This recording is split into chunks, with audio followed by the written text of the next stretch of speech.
Hello everyone. So, we are into the fifth week of this course, and last week we are we were talking about the valuation of water. So, how water is valued. Taking clue from there, what we are going to primarily discuss this week about the how water is priced when we allocate value to water as a commodity or as a good. So, it has to be priced accordingly. The tariffs need to be set for water services or in terms of quantitative uses or whatever other uses are. So, this week we are going to dedicate onto the aspects of pricing water. So, what are the different key points that needs to be considered while pricing water, while setting a tariff for water. Of course, we will talk about the different models for setting tariff, what are their pros and cons, okay. What are the different elements of a sustainable pricing structure. So, all these things that we are going to talk in this week. So, to start with, first thing, why we should price water. So, if you see, we belong to like a country where water has not been given due value for ages. Okay. So, I will start with a popular Hindi proverb, what we call in muhavra. So, people say that pani ki tarah paisa bahana, he has wasted money like water. So, this is a common like common term or common proverb which is often used. अरे क्यों पानी की तरह पैसा बहा रहे हो, or what are you doing, like why you was in different sense it is said that way, which essentially aims to criticize the wasteful expenditure of money on a scale of water. So, like how the water is thrown or water expenditure is quite wasteful. So, money should not be expended, or the expenditure of money should not be in that similar wasteful manner. So, it indicates like that. Now, this proverb or such local ads also indicate our social and moral values. Okay. So, making a proverb or designing a proverb like this indicates that we have actually not given due importance or due value to the water. Okay. So, we spend water profligately, okay. We like reckless expenditure or unjustifiable expenditure of water, what we do usually. Now, in a country which is closing in on water scarcity, that we have discussed earlier, that we are actually on a verge of water scarcity. So, is this justifiable to use even water recklessly, or even use water unjudiciously? Probably not. Then what is the solution? Well, the solution lies somewhat in this proverb only, that when we say that money should not be spent like money should not be spent wastefully like water. If you want to prevent the wasteful expenditure of water also, why don't we link water expenditure with money? So, if we link the uses of water to the payment of money, probably this sense of this proverb, like we will not go for spending water also in a wasteful ways, because as the money should not be spent in a wasteful manner, water should also not be spent in the wasteful manner. So, if we want to prevent this, we should somehow link, or we should somehow tie the uses of the water with the payment of money. So, that is the concept which brings us to the pricing water. So, the payment for water will actually be only if we keep a price tag to the water, that this water, if somebody is consuming, has to pay. So, what has to be paid comes with a certain price, and so does the water. Okay. So, that is why the concept of pricing water comes. Now, there could be different objectives of pricing water. When we talk that let us keep a tariff to the water, or let us keep a price tag to the water, essentially what we are pricing or for what purpose we are pricing.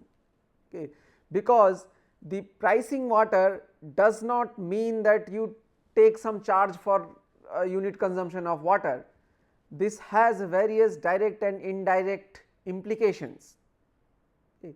The first or direct implication is that as we have been discussing earlier also, that the water services requires expenditure. Water services incur some cost bringing that water from resource to the tap. So, that cost need to be recovered, and it can be recovered from, it should ideally be recovered from the consumers in a sustainable approach. So, in order to maintain that financial sustainability, in order to ensure that financial sustainability, the water should be priced. So, the user should actually pay for the water in order to meet the expenditures incurred in the water services, if not the water as a good or as a commodity itself. Okay. So, the pricing water serves to raise the revenue for public water supply infrastructure and operations. So, whatever it is not limited to in fact municipal supplies only.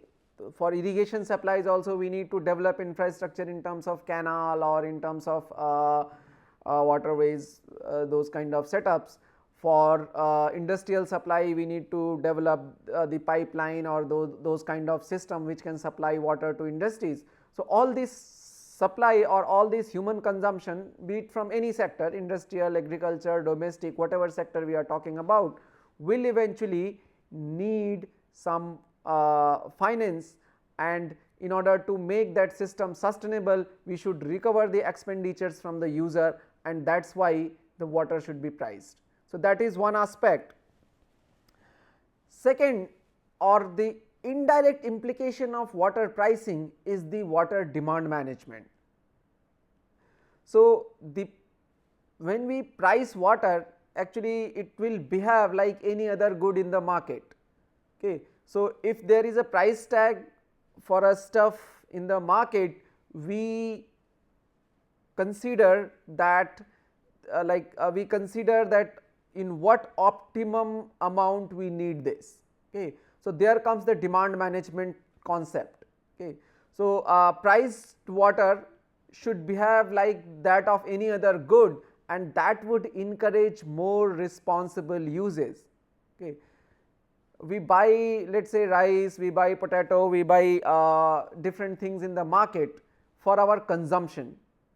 Okay. So, we buy only that much for which we have a demand. We buy our food only that much for which what we can eat, or for which our family overall family has a demand of that much of quantity of, let us say, rice, wheat, atta, or whatsoever we say. So, similarly, if a price tag is attached to the water, ideally the water should also be taken in the quantity which is actually needed. There will not be any wastage of water. Okay. So, that the demand management concept also can be dealt with pricing water. Okay.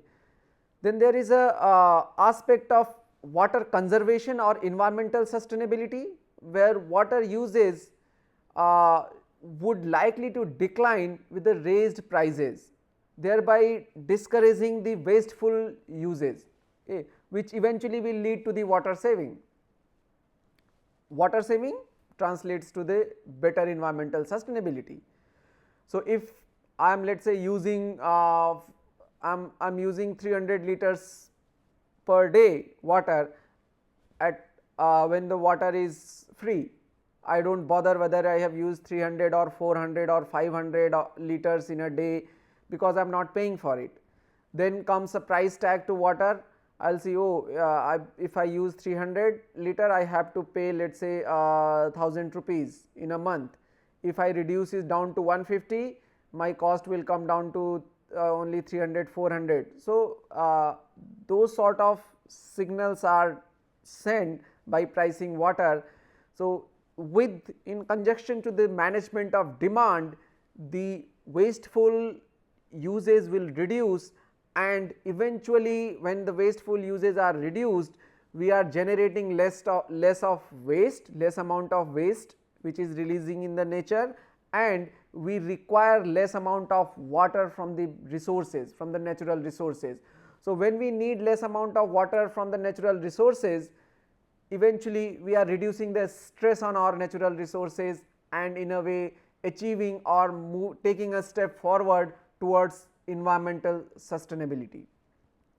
So, that is another aspect for which water is to be priced. Now, if you see in India, the agriculture sector consumes approximately 90% of all water and receives a large share of irrigation water for free. Farmers does not usually pay too much for the irrigation water. Okay. It is available in the canal and these systems, and whosoever is needed it, whatever way they actually take, or they pump groundwater, whichever manner, but nobody is technically, most of them are not paying for it. Okay. In domestic sector also, prices are either nil or very low. So, the prices that are kept in Indian, the tariff for the water uses, or the prices for water which is being paid in the domestic sector also, are not probably sustainable, because the expenditures are more and recovery is less. That is the problem with all our municipalities or all our water utilities. And when we say that water, it is not limited to water, we are basically including wastewater services as well. So, whether water or wastewater services we do not charge typically any price. Okay. So, like the water going into the sanitation, the treatment cost, or all this is basically totally borne by the government. Consumers typically do not pay any charge for it. Similarly, the water charges in most or in many of the cities are either not there at all, and if it is there, it is priced at a very low level in order to ensure affordability or other aspects, because there is many other social and socio-political aspects also involved in this. So, that leads water not to be priced adequately, okay, which could be high. Of course, the adequate water prices could be high because the investments are huge. So, the poor, without the access of public water network, in fact end up paying more than the person with the water connections, because they have to either buy water from the vendors. Okay. So, that costs a lot, or alternatively, if they have to, let us say, go to a public water source or a public tap, and then there is a lot of time and energy wastage in bringing that water.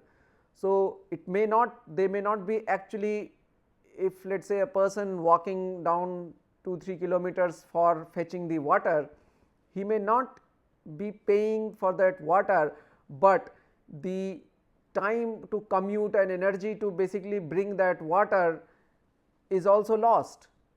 So, that way the lost in productivity in the collection of water from the distant sources also a form of expenditure only, okay, because work hours are lost.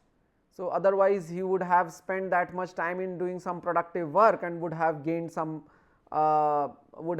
basically gained some money out of that. But since the person has spent so much of time in acquiring the water, so that productivity has lost. So, there is a direct or indirect loss, both type of things need to be considered. Many poor people would actually be willing to pay and would also be able to pay for appropriate low cost services if they were shown to be the convenient and reliable. But that is where our many state utilities or water utilities often fail. Okay. So, if you see the coverage area of a water utility, the first focused coverage area usually goes to the well settlements, regularized well settlements, okay. And the poor and these peoples often either stay deprived or are considered at the end, even if we can let us do something or let us put some tap for them as well. The proper household connection to the poor is not given the due priority, which in fact goes against the principle of social equity, because they end up paying more price probably than the one who is getting water through tap in their homes. So, what you see is the couple of cartoons borrowed from Washington Post. Okay. So, you see in the left one there is a leader who is saying that poor should not be paying for water, okay. But the other people out there saying we may not be paying for water, but we are directly, but we are already paying. Doesn't the know the time is money? So, the cost in bringing the time spent in bringing that water can also be converted in some form of expenditure, some form of money. So, those kind of thing. And the right one that you see, that the villagers are saying you may promise free water, but we never do get that. So, let us give the water and we would be happy to pay for it also. So, these kind of scenarios are very common in India, all of us are aware with that. Okay. So, let us discuss what is the sustainable water pricing. So, you see often consumers directly pay nothing or too little for water and sanitation services they get. People are not aware that real cost of providing water and sanitation services, because they have been historically heavily subsidized from the government. So, as we were discussing that the price that we pay, particularly the domestic sector, is almost nothing or very little. Agricultural sector almost most of the places there is no price at all. So, when people are not paying any proper price or any proper cost for water and sanitation services, they are not actually aware also with how much cost or how much money is being invested in that. Okay. So, when you are not aware with, you do not give the due importance, you do not give the due consideration or put the right kind of perspective or right kind of thoughts upon using water or paying water or making it to be converting it to be a sustainable system. So, water tariffs can actually be used as a economic instruments which help in tackling both challenges providing water and sanitation services to all citizens. Okay. So, that is what we have been discussing, that there apart from generating the revenue, it is economic instrument to ensure meeting the other challenges also onto the conservation of water resources and making water available to residents or to citizens at affordable prices. Now, citizens of the different sections. Okay. So, you see when we go on to eventually discussing the concept of sustainable water pricing, you can start from any point. Okay. If one is put in with a low tariff and inadequate income for a water utility. So, if tariffs are kept at a lower level, what eventually translate is that the investment in the infrastructure and human resources will also be low, because when the tariffs are low, when tariffs are not sustainable, you are not getting that much of revenue, you are not generating that much of revenue. So, when you are not generating that much of revenue, it eventually has to come from the government. Now, there is a limitation that government can spend onto the utilities from their own sources, their own revenues. So, eventually because it is not a self sustainable, it relies on some external funding. So, there will always be a crisis of funding, and the scheme and the program or policies that you make is with a low investment or low funds available. Okay. So, basically low investment in infrastructure and in human resources will lead to the faster deterioration of these infrastructure, okay, because you will not be able to make the good quality of infrastructure with low investment. Similarly, in human resources, if you acquire human resources at low investment, low salaries, okay, low perks, so you will often lose the staff, or you will not get the good quality well trained or well skilled, well knowledgeable people in order to operate and manage these infrastructure, which eventually will lead to the poor services. So, when we do not spend too much of money, we do not develop a nice infrastructure, we do not have a well trained or well skilled personnel, the services are obviously going to be poor. Okay. So, if services are going to be poor, this is a very important point, that poor level of services will translate to the decreased willingness to pay. If you see here, the willingness to pay is also going to be decreased, because if I am not getting good quality of water, if I am not getting a regular supply of water, if I am not getting a good pressure in my water taps, why would I be willing to pay more? So, a person will be willing to, obviously will be willing to pay more for better services only. When your services are deteriorating, when your services are not adequate, people will obviously not be willing to pay too much, and when they are not willing to pay too much, that again will translate to the low traffic, low tariff and inadequate income. So, this cycle, the total overall cycle you see is full of problems, okay, and these are interrelated.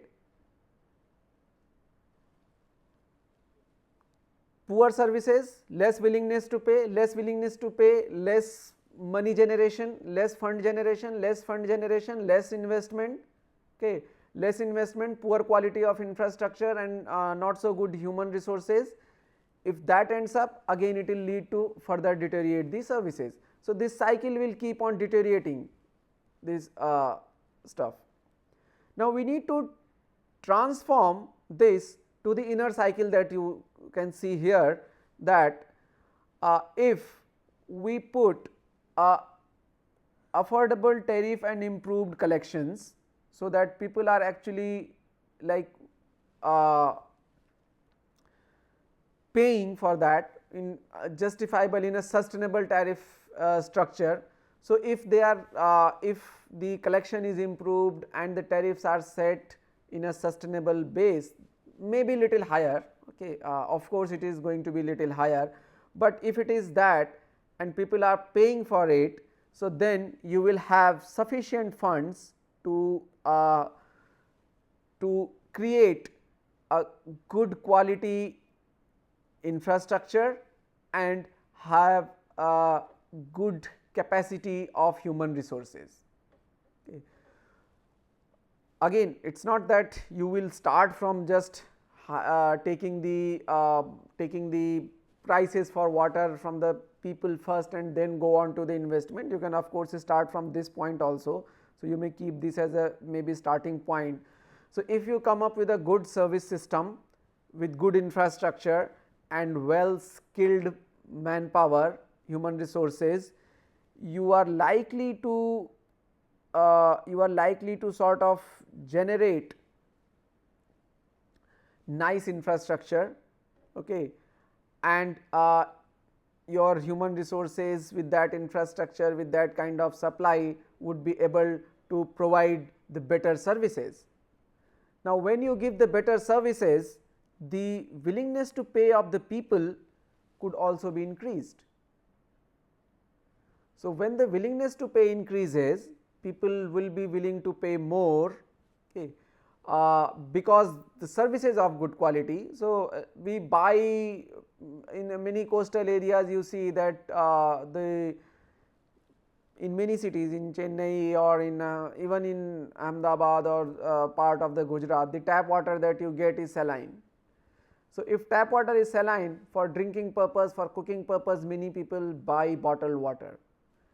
So, when they can buy water bottles at a much higher cost, why would they not be willing to pay if you get the proper desalinized water in their taps, the good quality desalinized water in their taps?